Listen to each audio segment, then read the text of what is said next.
Au XIIe et XIIIe siècle, alors que les châteaux forts se multiplient sur les hauteurs, les petites cités de plaine érigent elles aussi des remparts.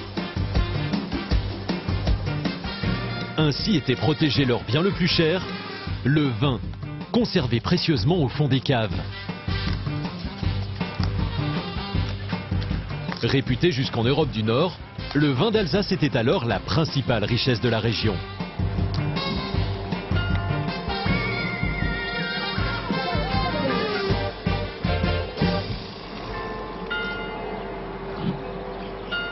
Rigvir, l'une de ces anciennes cités fortifiées, a conservé ses remparts du Moyen-Âge à l'identique.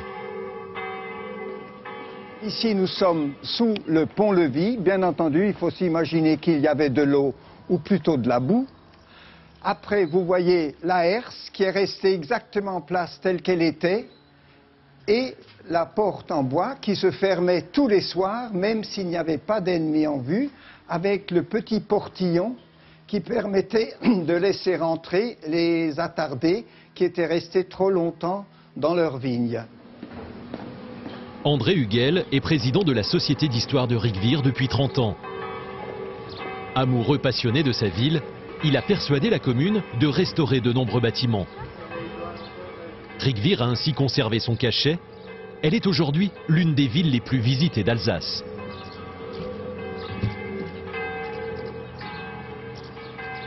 Sur les façades des anciennes maisons de vignerons, des blasons aux armes de la corporation des tonneliers. Et derrière cette porte, un joyau du XVIe siècle qui témoigne d'un savoir-faire ancestral. Nous sommes ici sous les logements des propriétaires. Là, vous voyez, on amenait les voitures avec les cuves en bois de vendange. On mettait le raisin sur le pressoir. Ce pressoir est de l'époque de construction de la maison. Le jus coulait dans le bac et de là coulait vers la cave pour y remplir les tonneaux où le jus après se mettait à fermenter. Issu d'une de ces lignées de vignerons, André Huguel veille sur un patrimoine inestimable.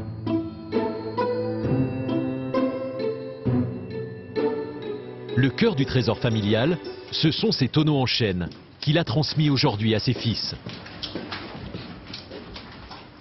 Décorés comme de véritables œuvres d'art, ils ont été fabriqués à la main par ses aïeux tonneliers. Une transmission de génération en génération qui les a sauvés de la destruction. Là, vous avez un tonneau qui a été fabriqué en 1896 par mon grand-père, Émile Hugel. Et à côté, le prochain, le numéro 9, a été fabriqué par l'arrière-grand-père. Il est daté 1865, qui était une année géniale, une très grande année au 19e siècle. Émile Hugel, il avait le même nom, c'était sans doute pour pouvoir garder les mouchoirs et les chemises. Le premier Hugel est venu à Ricuire en 1637 et en 1639, il a été accepté comme bourgeois de Ricuire. Il faut aussi dire en toute honnêteté qu'à l'époque, après la terrible offensive des Lorrains en Alsace, il n'y avait plus beaucoup de Ricuriens, donc il a eu une certaine chance. Établis à Rigvir depuis 12 générations, les Hugel sont toujours restés dans les métiers de la vigne. Ils ont légué une autre pièce d'exception, le plus vieux tonneau au monde encore en service à ce jour.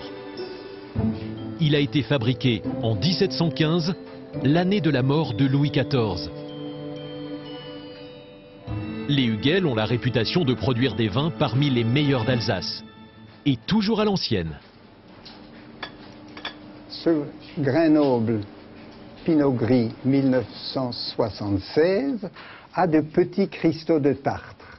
Alors évidemment, le consommateur non averti va dire « Oh, ben, c'est de la cochonnerie, qu'est-ce que c'est que ce truc là-dedans ?»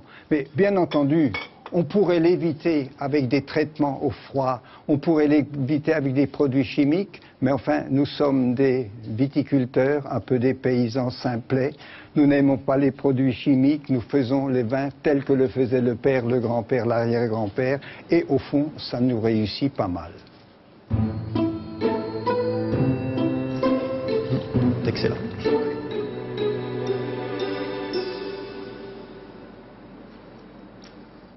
Santé. Au vignoble alsacien, aussi longtemps que possible.